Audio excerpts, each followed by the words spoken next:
Hello everyone, welcome to the ascorbic academy. और आज हम शुरू करने वाले हैं जीके की एक सीरीज़। जीके बोले तो सामान्य ज्ञान, जनरल नॉलेज, एक बहुत ही ज़रूरी पार्ट हमारे कंपटीशन एग्ज़ाम्स को क्रैक करने के लिए, या ये कहें कि सबसे ज़रूरी पार्ट हमारे कंपटीशन एग्ज़ाम्स को क्रैक करने के लिए। बहुत सारे स्टूडेंट्स ऐसे भी होंगे जो पहली बार किसी कंपटीशन एग्ज़ाम्स को दे रहे हैं, पहली बार जीके को पढ़ रहे हैं। हो सकता है कि वो साइंस स्ट्रीम से बिलोंग करते हों, कॉमर्स स्ट्रीम से बिलोंग करते हों, और उन्होंने पहले कभी इतिहास, कभी भूगोल के बारे में, ज्योग्राफी, हिस्ट्री के बारे में कोई जानकारी प्राप्त नहीं की हो, और उन्हें लगता है कि एक बहुत बोरिंग सब्जेक्ट है, तो इसमें कैसे पढ़ा जाए, कहाँ से शुरुआत की जाए। तो इसके बारे में सबसे पहले आज के वीडियो में हम ये बात करने वाले हैं कि जीके के क्या पार्ट होते हैं, कैसे पढ़ा जाए और क्यों पढ़ा जाए। इन 3 क्वेश्चंस के मैं आज आपको आंसर देने वाला हूं। देखिए, जीके के 3 मेजर पार्ट हम बना सकते हैं, जनरल नॉलेज या जीके। और 3 पार्ट अगर मैं इसके मेजरली बनाऊं तो सबसे पहला पार्ट होता है स्टैटिक जीके, यानी कि बिल्कुल फिक्स डेटा वाला जीके। दूसरा अगर पार्ट हम कहें तो इसमें एक दूसरा वाला पार्ट आता है वेरिएबल जीके, जिसके अंदर कुछ जानकारियां जो है, कुछ इंफॉर्मेशन जो है वो डे बाय डे बदलती रहती है, या किसी गवर्नमेंट के द्वारा कोई डिसीजन लेने पर भी कोई जानकारियां बदलती रहती है। इसके बारे में एक एक करके हम डिटेल से बात करेंगे। और थर्ड वाली जो पार्ट बनेगा हमारा जीके का, थर्ड क्लास इज यहाँ होगी करंट जीके, करंट जीके की। तो ये 3 मेजर पार्ट होते हैं किसी भी सामान्य ज्ञान विषय को अगर हम डिवाइड करना चाहें, और डिवाइड करके अगर आप पढ़ेंगे तो बहुत ही अच्छे तरीके से आप उस पर फोकस कर पाएंगे। अब दूसरा आपका क्वेश्चन ये बनता है कि सर इस सब्जेक्ट को पढ़ें कैसे, सबसे पहले क्या पढ़ें, बाद में क्या पढ़ें, और कैसे याद रखें इसको। तो देखिए, अगर इसको समझाने के लिए मैं आपसे एक सीधा सीधा सवाल पूछता हूँ और एक छोटी सी कहानी की भूमिका से मैं आपको समझाता हूँ। मान लीजिए कि आप एक अकेले ऐसे प्राणी हैं, अकेले मनुष्य प्राणी जो कि इस अर्थ प्लेनेट पर सबसे पहली बार आए हैं, या इस ग्रह पर, जिसको पृथ्वी नामक ग्रह पर सबसे पहली बार आए हैं। तो आप सोचिए कि सबसे पहले आप अकेले अगर इस प्लेनेट पर हैं तो सबसे पहले आप ऊपर से क्या देखेंगे इसमें। तो सबसे पहले हम ये देखेंगे कि यहाँ पर कहाँ पर्वत है, पहाड़ है, नदियाँ हैं, झीलें हैं, इसकी भौगोलिक परिस्थितियाँ क्या है। तो सबसे पहले अगर हमें किसी विषय की सामान्य ज्ञान में शुरुआत करनी चाहिए तो वो है ज्योग्राफी। ज्योग्राफी के अंदर बहुत सारा डेटा ऐसा है जो स्टैटिक होता है, जो कि फिक्स जानकारियां होती है, जैसे लॉन्गिट्यूड की जानकारी हो गई, लेटीट्यूड की जानकारियां हो गई, ज्योग्राफिकल कंडीशंस में किसी पर्वत पहाड़ की ऊंचाई हो गई, किसी झील की गहराई हो गई। ये सारी जानकारियां जब कोई मनुष्य सभ्यता की विकसित नहीं हुई होगी तो सबसे पहले अगर आप किसी प्लेनेट के बारे में जानकारी प्राप्त करेंगे तो वो ज्योग्राफी की कंडीशन की जानकारी प्राप्त करेंगे। दूसरी बात अगर अपन करते हैं कि अब उसके ऊपर मान लेते हैं कि धीरे धीरे जीवित प्राणी और भी वहाँ पर रहने लग गए हैं। अब जीवित प्राणियों में पेड़ पौधे भी आते हैं, एनिमल्स भी आते हैं और मनुष्य भी आते हैं। हालांकि मनुष्य को एनिमल की कैटेगरी में हम एक साथ कह सकते हैं वैज्ञानिक दृष्टिकोण से कि human beings are also included into animals. So अगर मनुष्य के प्राणी जब रहने लग गए हैं, वहाँ पर इंसान रहने लग गए हैं, तो वहाँ पर पहले कैसे रहते होंगे, फिर बाद में धीरे धीरे उनके अंदर क्या चेंजेस आया होगा, और फिर उनके अंदर वर्तमान समय में वो कैसे रह रहे हैं, तो उस चीज़ को हम पढ़ते हैं हिस्ट्री के अंदर। पहले वहाँ पर कैसे शासन व्यवस्था रही होगी, पहले वहाँ पर कैसा रूरल रहा होगा, पहले के समय पर का इम्पैक्ट आज के समय पर हमारे ऊपर कैसा पड़ रहा है, उनका पुराने ज़माने में क्या आर्ट रही होगी, उनका पुराने ज़माने में क्या कल्चर, क्या सभ्यता रही होगी। ये सारी चीज़ें हमें इस सब्जेक्ट में मिलती है कि सबसे पहले आप हिस्ट्री पढ़ेंगे, उसके बाद आप सबसे पहले आप ज्योग्राफी पढ़ेंगे, उसके बाद हिस्ट्री के साथ साथ आप वहाँ का आर्ट एंड कल्चर, आप वहाँ की कला और उनकी संस्कृति के बारे में जानेंगे। उसके बाद नेक्स्ट सब्जेक्ट आपको पढ़ना चाहिए ये मैं उन विद्यार्थियों के लिए बता रहा हूँ जो पहली बार जीके को पढ़ रहे हैं। शायद आप में से बहुत सारे ऐसे व्यक्ति भी होंगे जो जीके के अंदर बहुत महारत होंगे और उन्होंने पहले भी पढ़ा होगा। लेकिन जो नए विद्यार्थी हैं, नए नए कंपटीशन एग्जाम्स में आते हैं और उन्हें जीके से एक डर बना हुआ है कि इसकी शुरुआत कैसे करें, मैं उन लोगों के लिए स्पेशली ये वीडियो बना रहा हूँ।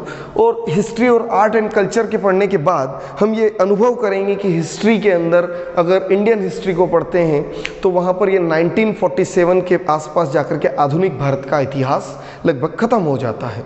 उसके बाद क्या होता है, तो 1947 के बाद जो है एक दूसरे रूरल एम्पावरमेंट हमारे इंडिया के अंदर आ जाती है। एक शासन व्यवस्था जो है वो परिवर्तित हो जाती है और उस शासन व्यवस्था का भी आम जनजीवन पर प्रभाव पड़ता है और उस शासन व्यवस्था को अपन पढ़ते हैं पॉलिटी के अंदर। तो जीके का जो थर्ड पार्ट बनता है आपका पॉलिटिकल पार्ट बनता है कि पॉलिटी में कैसे कैसे सरकारें बदली और उन सरकारों में कैसे कैसे अलग अलग पार्टियां आई, कैसे कैसे कॉन्स्टिट्यूशन बना और उस कॉन्स्टिट्यूशन का हमारे दैनिक जनजीवन पर क्या प्रभाव पड़ा। इसके बाद एक चौथा पार्ट और आता है जिसके अंदर हम कह सकते हैं कि आज के जनजीवन को जीने के लिए जो व्यवस्था चाहिए वो है अर्थ यानी कि पैसा। तो उसके अंदर अपन देखते हैं इकोनॉमिक्स के अंदर कि क्या ऐसे डिसीजन, जैसे कि आप घरों के अंदर भी बहुत सारे ऐसे डिसीजन लेते हैं कि कौन सा पैसे को किस समय पर किस जगह पर इन्वेस्ट करना चाहिए जिससे कि आगे आने वाले फ्यूचर में उसके क्या आपको रिजल्ट मिलेंगे और किस जगह पर पैसा हमें बचा लेना चाहिए। तो ये सारी समझ आपको एक, अगर हम भारतीय परिवेश को या पूरे देश को या पूरे वर्ल्ड को अगर हम एक परिवार मान करके देखते हैं तो वो उस परिवार के अंदर क्या बजट बनना चाहिए, क्या फैसले लेने चाहिए, ये हमें इकोनॉमिक्स बताता है।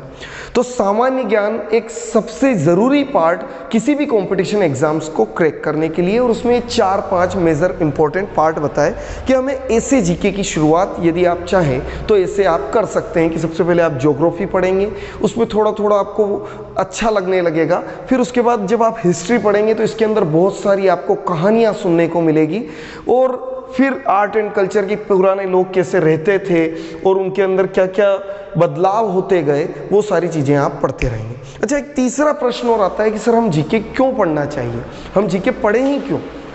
तो अगर आप एक मिडिल क्लास फैमिली से बिलोंग करते हैं और सरकारी नौकरी पाने का सपना देखते हैं तो मैं आपके लिए एक लाइन में इस शब्द का उत्तर देता हूं कि जीके आपके एग्जाम्स को क्रैक करने के लिए, सरकारी नौकरी पाने के लिए जीके हमें पढ़ना बहुत बहुत बहुत ज़रूरी है।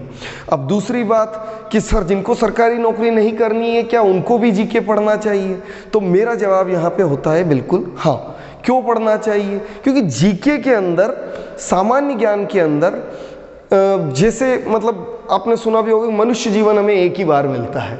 तो आप जिस जगह पे रह रहे हैं, जिस परिवेश में रह रहे हैं, जिन लोगों के बीच में रह रहे हैं, उनके बारे में जानकारी आपको कौन देगा, यही विषय देगा, जीके देगा, जनरल नॉलेज देगा। आप जिस देश में रह रहे हैं वहाँ की पॉलिटिकल व्यवस्था क्या है, वहाँ की इकोनॉमिक्स क्या है, वहाँ की हिस्ट्री क्या है, वहाँ की ज्योग्राफिकल कंडीशन क्या है, और जब आप ये जानकारियाँ पा लेंगे तो सर क्या हो जाएगा उससे। आप कह रहे हैं कि हमें तो कंपटीशन एग्जाम मान लीजिए नहीं देना है, और फिर भी अगर हम जीके पढ़ते हैं तो उससे क्या हो जाएगा, आपकी बात में गंभीरता आ जाएगी, आपकी बात में तार्किकता आ जाएगी। आप कहीं 4-5 ज्ञानियों के बीच में अगर बैठे होंगे तो आपकी बात में वजन आ जाएगा कि यदि आप अपनी बात को तर्क के साथ, अपनी बात को ज्ञान के साथ, अपनी बात को इंफॉर्मेशन के साथ अगर आप कहते हैं तो शायद आप एक बेहतर मनुष्यता की तरफ जा रहे हैं। इसलिए किताबें पढ़ना, ज्ञान को पाना एक मनुष्य होने के नाते हमें कभी भी बंद नहीं करना चाहिए, क्योंकि मनुष्य एक ऐसा प्राणी है जिसको ज्ञान पाने का एक अधिकार मिला हुआ है या सौभाग्य मिला हुआ है।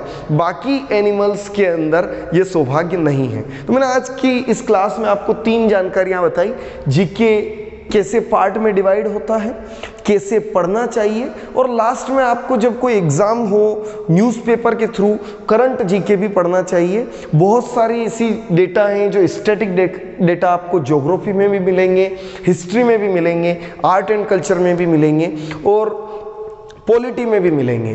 तो स्टैटिक डेटा तो आपको पहले पहले लर्न कर लेना है, पहले पहले याद कर लेना है। उसके बाद हम जाएंगे वेरिएबल डेटा पर कि अब इसके अंदर मान लेते हैं कि किसी गवर्नमेंट ने कोई बदलाव लेकर के आए, कोई राज्य है, कोई देश है, वो भारत के अंदर इंक्लूड हो गया है और अब उसकी भौतिक परिस्थितियां अलग हो चुकी है, लंबाई चौड़ाई अलग हो चुकी है, नदियों का बहाव क्षेत्र अलग हो चुका है, झीलों का क्षेत्र अलग हो चुका है। तो ऐसे डेटा को अपन लेते हैं वेरिएबल डेटा के अंदर, जो कि लगभग जो व्यक्ति ऐसे जो मेरे इस वीडियो को सुन रहे हैं और जो कई बार कंपटीशन एग्जाम्स को दे चुके हैं, वो शायद मेरी इस बात से सहमत होंगे, एग्रीड होंगे कि वेरिएबल डेटा ही ज़्यादातर कंपटीशन एग्जाम्स में आपको दिक्कत देता है। स्टैटिक डेटा तो लगभग 10 बार 20 बार आप पढ़ेंगे तो लगभग हमें याद हो जाता है। वेरिएबल डेटा और करंट जीके का जो डेटा है वही हमारे लिए सबसे ज़्यादा इंपॉर्टेंट बनता है।